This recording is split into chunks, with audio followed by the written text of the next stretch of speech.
செமைங்க. அந்த ட்ராவல் ரொம்ப அருமையாக இருக்குது. நிறையா விஷயங்கள் தெரிஞ்சுக்கிட்டோம். இன்னும் நிறையா என்ன சொல்கிறது, ட்ராவல் பண்ணணும் அப்படின்னு சொல்லி யூடியூப் சேனல் ஆரம்பித்ததுக்கப்புறம் ட்ராவல் தான் நம்மளுடைய ஒரு மிகப்பெரிய ஒரு இதாக இருக்கும் அப்படின்னு சொல்லி ஆரம்பித்தோம். போகிறதுக்கு ரொம்ப பயங்க. ட்ராவல் பண்ணுறதுக்கு ரொம்ப ரொம்ப பயம். இதே உருளைக்கிழங்கு மசாலா ப்ளஸ் பருப்பு குழம்பு, சட்னி, நம்ம தமிழ்நாட்டு ஸ்டைலில் அப்படியே இருக்குது. பெங்களூர் மக்களும் வந்து தமிழ்நாட்டு மக்களுக்கும் பெங்களூர் மக்களுக்கும் ஒரு மிகப்பெரிய ஒற்றுமை வந்து சாப்பாடு. ரெண்டு ஸ்டேட் சாப்பாடும் ஒரே மாதிரி தான் இருக்கும். மேலே உருளைக்கிழங்கு கலர்ஃபுல்.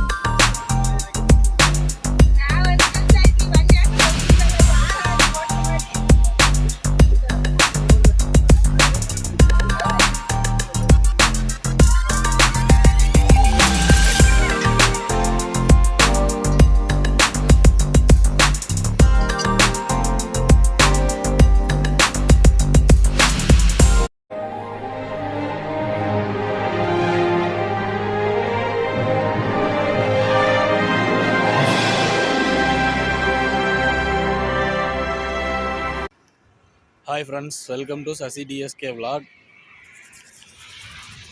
பல்லு உலகிட்டு இருவாங்க.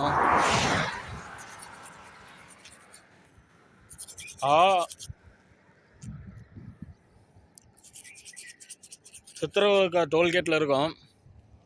டோல்கேட் தாண்டி வந்து பாத்ரூம்லாம் போயிட்டு காலை கடன்லாம் முடிச்சுட்டு போயிடலாம் அப்படின்னு சொல்லி டோல்கேட் தாண்டி வந்து டோல்கேட்லேயே நைட் தூங்கிட்டோம்.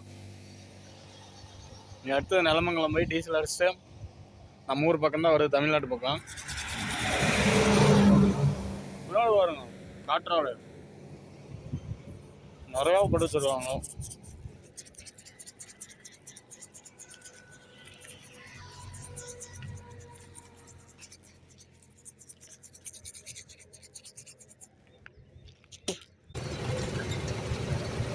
நம்ம பஸ்ஸில் போனாலும் சரி, காரில் போனாலும் சரி, ஒரு ஜன்னல் ஓரத்தில் உட்காந்து ரோட்டை சைடில் எல்லாம் ரசிச்சுட்டு வரதே வந்து அது ஒரு மிகப்பெரிய சந்தோஷம். இந்த ட்ராவல் ஃபுல்லாகவே இந்த லாரிக்கு வந்து நான் இந்த ட்ராவல் பண்ணுறேன், இந்த ஃபுல்லாகவே இதுதான் என்னுடைய இடம். இங்கே உட்காந்து அப்படியே ஃபுல்லாக எல்லாத்தையும் ரசித்து நீட்டாக என்ஜாய் பண்ணிட்டு வந்துட்டுருக்கேன். சூப்பராக இருக்குது. அப்படியே வியூஸ் எல்லாம் பார்த்துட்டு என்ன இதோட 4வது ட்ரிப். இனிமேல் நம்ம ஊர் பக்கம் போயிட்டு வந்தோம்னா 4வது ட்ரிப்பு. 4 ட்ரிப்புமே செம்ம. மெயினாக எந்தெந்த ஊர் ஃபஸ்ட்டு ட்ரிப் போகும்போது எந்த ஊர்னே தெரியாது, ஊர் பேர் கூட தெரியாமல் போயிட்டு வந்துட்டு இருந்தேன். இப்போ ஓரளவு ஊர் பேரே மனசுக்குள்ளே நிற்க ஆரம்பிச்சிருச்சு. செமை. அந்த ட்ராவல் ரொம்ப அருமையாக இருக்குது. நிறையா விஷயங்கள் தெரிஞ்சுக்கிட்டோம். இன்னும் நிறையா என்ன சொல்கிறது, ட்ராவல் பண்ணணும் அப்படின்னு சொல்லி யூடியூப் சேனல் ஆரம்பித்ததுக்கப்புறம் ட்ராவல் தான் நம்மளுடைய ஒரு மிகப்பெரிய ஒரு இதாக இருக்கும் அப்படின்னு சொல்லி ஆரம்பித்தோம். போகிறதுக்கு ரொம்ப பயங்க. ட்ராவல் பண்ணுறதுக்கு ரொம்ப ரொம்ப பயம். ஏன்னா நம்ம ஊருக்குள்ளேயே சுற்றிட்டு இருந்தாலும் வேறு எங்கேயுமே அதிகமாக வெளியில் போய் சுற்றினது கிடையாது. வெளிப்பழக்கம் எதுவுமே கிடையாது. வெளியில் ஒரு அனுபவமே கிடையாது. எல்லாமே ஒரு எப்படி இதுக்கு இந்த ஒரு பயத்தை போக்குனது இந்த ஒரு ட்ராவல்னு சொல்லலாம். அந்த லாரிக்கு வந்து நண்பனோட ட்ராவல் பண்ணுற இந்த ட்ராவல் வந்து எனக்கு வந்து ஒரு வாழ்க்கையிலேயே ஒரு மிகப்பெரிய ஒரு விஷயத்தை உடச்செறிஞ்சிச்சு அப்படின்னு சொல்லலாம். ஒரு வெளியில் ஒரு மொழி தெரியாத ஊருக்கு எங்கேயாவது நான் தனியாக போகிறதுக்கு பயம்.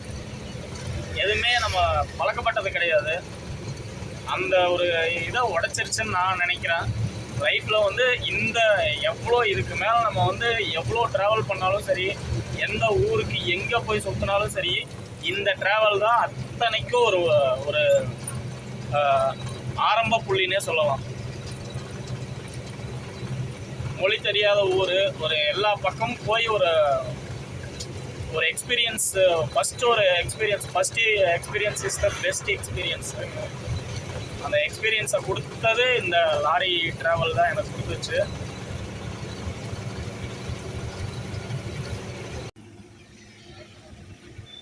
ஸ்ட்ரீட் ஃபுட் கடையில் தாங்க சாப்பிட்றோம்.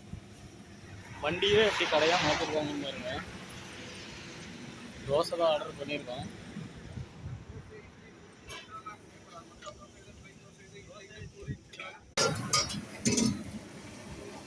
அப்படியே தோசை ஊற்றி மேலே எல்லாம் அந்த சட்னி வச்சு மேலே உருளைக்கிழங்கு வச்சுருக்காங்க. செம கலர்ஃபுல். பூரி இருக்கு, போண்டா இருக்கு, தோசை சுட்டுட்டு இருக்காங்க அக்கா.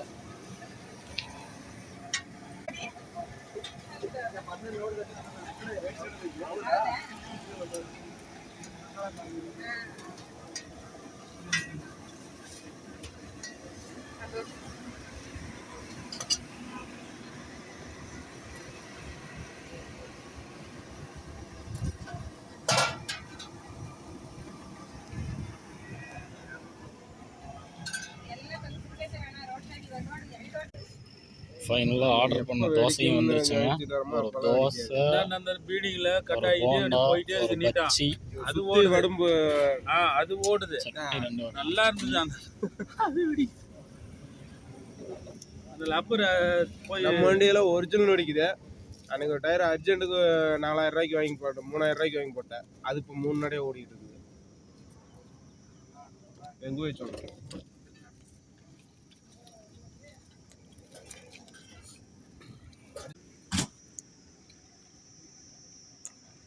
எந்த போகுது இந்த கீழே வச்சு தான் கண்டுபிடிச்சேன் காலையில். எதையோ பண்ணி இந்த கலரை போக்கடிச்சுட்டு சாமர்த்தியாக பேசுகிறாங்க. அதான் வெறுப்பு போன மாதிரி அப்படியே இதாகி போச்சு. ஏதோ துணியோட போட்டுக்கிறாங்க.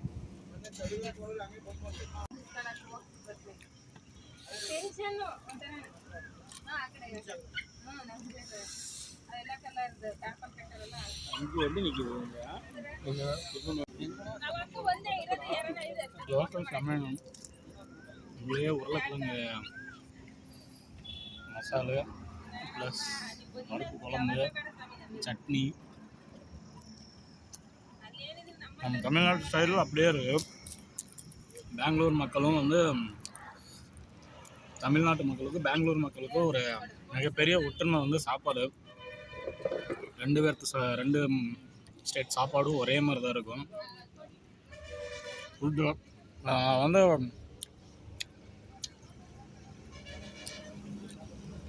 நான் சொல்கிறேன் ஏன் அப்படின்னா, 2 ஃபுட்டுமே நான் சாப்பிட்ருக்கேன்.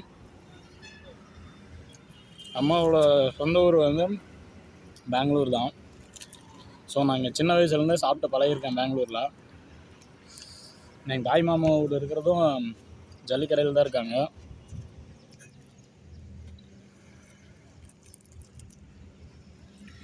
ஃபுட்டும் செம்மங்க. கையந்தி பவன் தான்.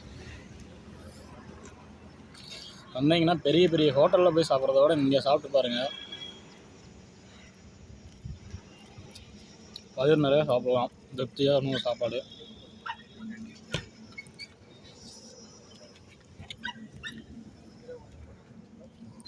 அப்படியே தோசையை சாப்பிட்டு பார்த்தீங்கன்னா அங்கேயே டீ ஒரு ரிஃப்ரெஷ்ஷாக குடிக்கலாம் அப்படின்னு சொல்லி அங்கேயே டீயும் ஆர்டர் சொல்லி வச்சுங்க. டீ குடிச்சிட்டு பாருங்கள் எத்தனை கடை இருக்குங்க. எல்லாமே நம்ம டாடா ஏசி வந்து ஆல்ட்ரேஷன் பண்ணி அதுலேயே வந்து ஃபுட்டு மாதிரி அவங்களே அதுக்குன்னே தனியாக வந்து வண்டி ஆல்ட்ரேஷன் பண்ணி வச்சுருக்காங்க. பரவாயில்லைங்க. ஃபுட்டு வந்து குவாலிட்டியான ஃபுட்டு தான். அமௌண்ட் எவ்வளோன்னு தெரில, பார்த்துட்டு சொல்கிறேன் உங்களுக்கு. டீயுமே சூப்பராக இருக்குங்க.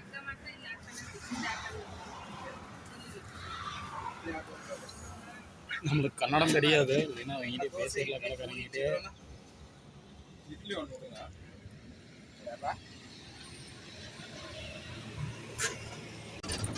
ஃப்ரெண்ட்ஸ், சிரோவில் வந்து சாப்பிட்டு முடிச்சாச்சு. ஆளுக்கு 2 தோசை, ஒரு மிளகா பச்சி, ஒரு போண்டா ஒன்று வச்சுருந்தாங்க. டேஸ்ட்டெல்லாம் நம்ம ஊர் டேஸ்ட் மாதிரி பட்டை கிளச்சு. என்ன கொஞ்சம் ரேட்டு தாங்க கொஞ்சம் ரீசனபிளாக கொடுக்கலாம். ரேட்டு தான் ரொம்ப ஜாஸ்தியாக இருக்குது. ஒரு தோசை ஒன்று 50 ரூபா. நான் சாப்பிட்டது வந்து 2 தோசை, ஒரு மிளகா பச்சி, ஒரு போண்டா. மொத்தம் போண்டா வந்து அந்த 2 பலகாரம் வந்து 5-5 ரூபா தான் நம்ம ஊர் மாதிரியே. 10, 2 தோசைக்கு 100, 110, ஒரு டீ 120 ரூபா. 2 தோசை, 2 போண்டா, ஒரு டீ குடிச்சது 110 ரூபாங்க. ரொம்ப ரேட் ஜாஸ்தியாக இருக்குல்ல, ரொம்ப ரேட் ஜாஸ்தி, என்னை பொறுத்த வரைக்கும் ஜாஸ்தி. ஆனால் டேஸ்ட்டு பரவாயில்ல, டேஸ்ட்டு சூப்பர். சாப்பாடு வந்து குட் குவாலிட்டி, அதனால கொடுக்கலான்னு நினைக்கிறேன். எனக்கு இது வந்து ரீசனபிளான ரேட்டா அப்படின்னு தெரில, ஆனால் ரேட்டு இது ஜாஸ்தியாக. என்ன தோசைக்கு 25 ரூபா போட்டுருக்கலாங்க, 25 ரூபா, 50, 25 ரூபா தான் ரீசனபிள் டேட்டு. 25 ரூபா தான் ரீசனபிள் ரேட்டு. எனக்கு இது ரொம்ப ரேட் அதிகமாக இருக்கிற மாதிரி இருக்குது. அன்னைக்குனா ட்ரை பண்ணி பாருங்கள். ஒரு குட் குவாலிட்டியில் ஒரு ஃபுட்டு வேணும் அப்படின்னா மட்டும் ட்ரை பண்ணி பாருங்கள். பட்ஜெட்டில் சாப்பிட்ணும் அப்படின்னா கண்டிப்பாக அதை ட்ரை பண்ணாதீங்க. பட்ஜெட் 100 ரூபாயை தாண்டுது 2 தோசை சாப்பிட்டாவே. பார்த்துக்கிங்க. என்ன இடத்துல இருக்குன்னா சிரா ஹைவேஸ்லேயே இருக்குது கடை. அதாவது நம்ம ஊரில் டாடா ஏசி இருக்கு இல்லைங்க, அந்த டாடா ஏசியை வந்து ஆல்ட்ரு பண்ணி டாடா ஏசி சேஸில் வந்து கூடார மாதிரி அமைச்சு, அந்த ஐஸ் வண்டியெல்லாம் விற்பாங்கல்ல நம்ம ஊரில், அந்த மாதிரி போட்டு அதுலேயே கிச்சன் செட்டப்லாம் செஞ்சு வண்டியில் பார்க்குறதுக்கு பட்டாசாக இருக்குது. எல்லாருமே ஒரே ஃபேமிலி போல், கிட்டத்தட்ட ஒரு 5 வண்டியாட்ட இருந்தது. நாம் சாப்பிட்டது ஃபஸ்ட்டு வண்டியில் சாப்பிட்டோம், இன்னும் 4 வண்டி இருந்துச்சு. ஆனால் கும்பல் எனி டைம் இருந்துகிட்டே இருக்குது. ஏன்னா டேஸ்ட் நல்லா இருக்குது, டேஸ்ட் நல்லா கொடுக்குறாங்க. அதனால் ரேட் எவ்வளோ இருந்தாலும் பரவாயில்ல, நல்ல டேஸ்ட்டு. அதுக்கொசரம் லாரியில் வர எல்லா டிரைவர்ஸும் நிறுத்தி அங்கே சாப்பிட்டு தான் போகிறாங்க. ப்ளஸ் காரில் எங்கேயாவது ட்ராவல் பண்ணுறவங்க, காரில் இந்த ஹைவேஸில் ட்ராவல் பண்ணுறவங்களும் சாப்பிட்றாங்க. பரவாயில்ல, டேஸ்ட்டுக்கொசரம் சாப்பிட்லாம். கண்டிப்பாக ஒரு பட்ஜெட்டில் சாப்பிட்ணும் அப்படின்னு நினச்சிங்கன்னா கண்டிப்பாக இதை ட்ரை பண்ணாதீங்க. வேறு ஏதாவது நல்ல கையேந்தி பவன் பார்த்து சாப்பிடுங்க. இதே பார்த்தீங்கன்னா நம்ம காலையில் சாப்பிட்டது, மறுபடியும் எதுவுமே உங்களுக்கு வீடியோ எடுக்க முடியல. கிருஷ்ணகிரிக்கு பக்கமாக வந்துட்டோம். அதனால சரி மதியானம் ஆயிடுச்சு, நம்ம தோசை சாப்பிட்டது இல்லாமல் காலையில் சாப்பிட்டது. அதுக்கப்புறம் எதுவும் பசிக்குதே, எதுவும் சாப்பிடலையே அப்படின்னு சொல்லிட்டு கிருஷ்ணகிரியிலே பார்த்தீங்கன்னா கம்மங்கூழ் கடை போட்டிருந்தாங்க. சரி கம்மங்கூழ் ஆளுக்கு ஒன்று வாங்கி அடிச்சுட்டு போயிடலாம் அப்படின்னு சொல்லி கம்மங்கூழ் சொல்லி வச்சாங்க. அதுவும் விதவிதமாக சைடிஷ்லாம் நிறைய வச்சுருந்தாங்க. மாங்காய், ஊறுகாய், அப்புறம் பச்சை மிளகா வத்தல், நல்லா இருந்துச்சுங்க. கம்மங்கூழ் உண்மையிலேயே சூப்பராக இருந்தது. வந்தீங்கன்னா ட்ரை பண்ணி பாருங்கள். ஃப்ரெண்ட்ஸ், வேடசந்தூர் வந்துட்டேங்க. வேலை ஏற்றிட்டு வந்தோம், இறக்குறதுக்கு கம்பெனிக்கு வந்தாச்சு. நைட்டே வந்துட்டோம். நைட் இறக்க மாட்டாங்க, ஸோ அதனால் காலையில் இறக்கிக்கலாம் அப்படின்னு சொல்லிவிட்டு இங்கேயே படுத்து வண்டியில் தூங்கியாச்சு. விடிஞ்சிருச்சு. காலையில் ஒரு 9 மணிக்காக தான் இறக்குவாங்க. இங்கே தாங்க அந்த கம்பெனி. எப்படி ஒரு 9 மணிக்கு மேலே தான் கூப்பிடுவாங்க. உள்ள போய் பாயெல்லாம் அவுத்துட்டோம்னா படன்னு இறக்கிடுவாங்க. ஒரு மணி நேரத்தில் இறக்கிடுவாங்க. இறக்கிட்டேன். இன்றைக்கி லோடு முடிஞ்சுங்க. மறுபடியும் அடுத்த லோடு தான் போய் ஏற்றணும். அடுத்த லோடு என்ன லோடுன்னு தெரில. ஆஃபீஸுக்கு ஃபோன் பண்ணி சேகர் கேட்டால் தான் தெரியும்.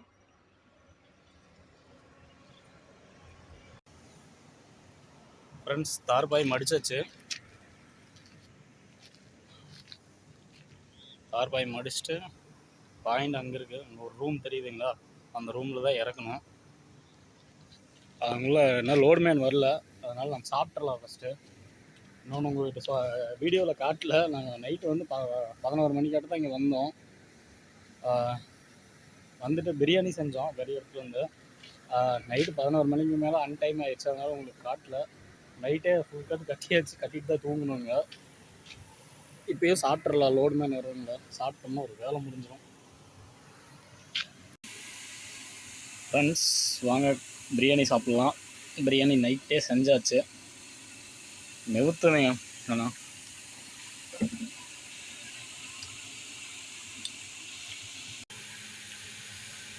சிக்கன் பீஸு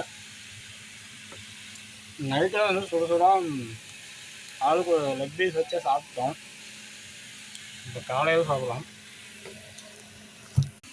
இதுதான் நம்ம ஸ்டைலு. எப்பவும் நம்ம ஸ்டைலில் சாப்பிட்ற மாதிரி கொஞ்சோண்டு சாப்பாடு, ஆனியனு பீஸில் கொஞ்சோண்டு எடுத்து இப்படி உருட்டி நல்லா அப்படி பிணைஞ்சு இப்படி எடுத்து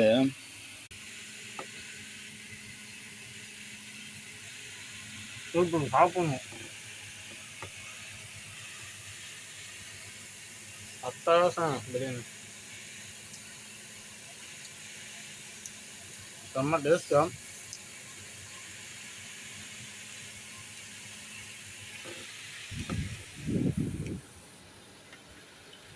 எப்போவுமே நம்ம சாப்பிட்டோம்னா பிரியாணி சாப்பிட்டோம்னா அப்படியே சாப்பிடணும். இதுதான் நம்ம ஸ்டைலு. இப்படி கொஞ்சோண்டு கறி எடுத்து சாப்பாட்டில் கொஞ்சோண்டு எடுத்துகிட்டு இந்த மாதிரி மிளகாய் எல்லாம் இருந்தாலும் எடுத்து கீழே விட்டு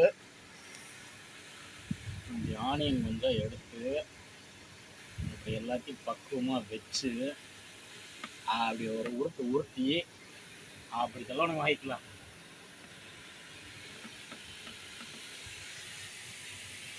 இதை சாப்பிட்டா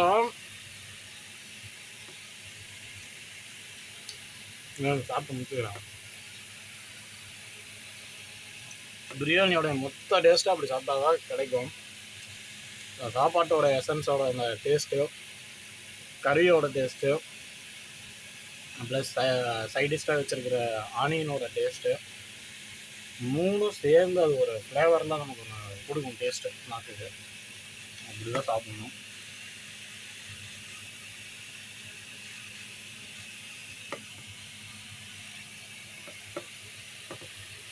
வேறு லெவலுங்க.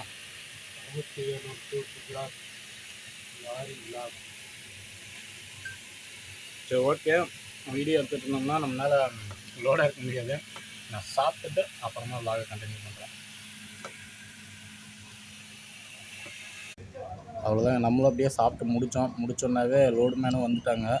வண்டி எடுத்து பாயிண்ட் லோட சொன்னாங்க. பாயிண்ட் விட்டு லோடு இறக்கிட்டு இருக்கோம். பார்த்தீங்கன்னா இதுதான் பேலு. நம்ம அஜ்ராவில் லோடு ஏற்றிட்டு வந்து இங்கே வேடசந்தூரில் இறக்கிட்டு இருக்குங்க. வேடசந்தூரில் இருக்கிற கம்பெனி இது, ஒரு டெக்ஸ்டைல் கம்பெனி. டெக்ஸ்டைல் கம்பெனியில் தான் லோடு இறக்கிட்டு இருக்கு. லோடு மேன் பாருங்கள் எவ்வளோ கஷ்டப்படுறாங்க. வெயில் ரொம்ப அதிகங்க. மொத்தம் 53 பேல் இருக்குது. ஒவ்வொரு பேலுமே செம்ம வெயிட்டுங்க. ஸோ ரொம்ப லோடு இறக்குறது தான் ரொம்ப கஷ்டம். ஏற்றுறது கூட கம்பெனிக்குள்ளே ஏற்றிட்டாங்க. ஃபோர்க் லிஃப்ட் வச்சு ஏற்றிட்டாங்க. இறக்குறது தாங்க மேன் பவரில் தான் இறக்கி ஆகணும். லோட் மேன் தான் ரொம்ப கஷ்டப்படுறாங்க. நமக்கு முன்னாடி நம்ம தான் ஃபஸ்ட்டு வந்திருந்தோம். நைட்டே வந்து நம்ம ஸ்டே பண்ணியிருந்தோம். இங்கே நம்ம திருச்செங்கோட்டுக்காரில் ஒரு அண்ணா, அவரும் பேல் ஏற்றிட்டு வந்திருந்தாரு. அவருக்கு ஏதோ லோக்கல் வாடகை இருக்குதுன்னு சொன்னதுனால அவர் வண்டியை ஃபஸ்ட்டு விட்டு நம்ம சாப்பிடும்போது அவர் வண்டி இறங்கிட்டு இருந்துச்சு. அவர் வண்டி இறக்கிட்டு இப்போ நம்ம வண்டி இறக்கிட்டு இருக்காங்க. அவ்வளோதாங்க. இறக்கி முடித்தாங்கன்னா நெக்ஸ்ட்டு அடுத்த லோடுக்கு போய் கேட்கணும். டிஎன்பிஎல் பேப்பரில் தான் பேப்பர் ரோல் தான் லோடுன்னு சொன்னாங்க. என்னன்னு தெரிலங்க. இறக்கிட்டு தான் ஃபோன் பண்ணணும். செம்மங்க. செம்ம எக்ஸ்பீரியன்ஸ் எனக்கு இது. எப்படி இந்த லாரி தொழில் வந்து எப்படி நடக்குது அப்படிங்கிறத வந்து நான் ஃபுல்லாக லைவாக போய் அவ்வளோ எக்ஸ்பீரியன்ஸ் பண்ணி பார்த்தேன். உங்களுக்கும் அந்த வீடியோவில் காட்டியிருக்கேன். பாருங்கள், நீங்களும் இந்த மாதிரிலாம் எக்ஸ்பீரியன்ஸ் பண்ணி பாருங்கள். அப்போ தான் நிறையா விஷயம் தெரிஞ்சுக்க முடியும், நிறைய விஷயம் கற்றுக்க முடியும். செம்மங்க. ஆனால் அந்த டிரான்ஸ்போர்ட் தொழில் மட்டும் இல்லைன்னா நம்ம உலகமே இயங்குறதுக்கு வாய்ப்பே இல்லைங்க. பாருங்கள், இந்த பேல்லாம் வந்து அஜ்ராவிலேருந்து வருது, குஜராத்லேருந்து நம்ம ஊருக்கு தமிழ்நாட்டுக்கு வருது. நாம் இங்கேருந்து பேப்பர் லோடு, காப்பரு, அது இதுன்னு நாம் இங்கேருந்து ஏற்றிட்டு போயிட்டுருக்கோம். பிளேட்டு அது இதுன்னு நாம் இங்கேருந்து அந்த ஸ்டேட்டுக்கு ஒன்று தரோம், அந்த ஸ்டேட்லேருந்து நாம் ஒன்று வாங்கிக்குவோம். இப்படி தான் வந்து இப்போ இண்டஸ்ட்ரியல் தொழில் வந்து இப்படி தான் வளருது. அவ்வளோதாங்க. ஃபைனலாக இன்னும் ஒரு 6 பேல் என்னமோ இருக்குது. 6 பேல் லோடு இறக்கிட்டாங்கன்னா வேலை முடிஞ்சிச்சு. ஓகேங்க, இதோட நான் இந்த வீடியோவை முடிச்சுக்கிறேன். அவ்வளோதான். லோடு இறக்கிட்டாங்கன்னா அடுத்த லோடு கொண்டு வண்டி விடணும். இதோடு நானும் இந்த வீடியோவை முடிச்சுக்கிறேன். மறக்காமல் நம்ம சேனல் சசி டிஎஸ்கே விலாக் சேனலை சப்ஸ்கிரைப் பண்ணுங்கள், ஷேர் பண்ணுங்கள், லைக் பண்ணுங்கள், கமெண்ட் பண்ணுங்கள். நன்றி.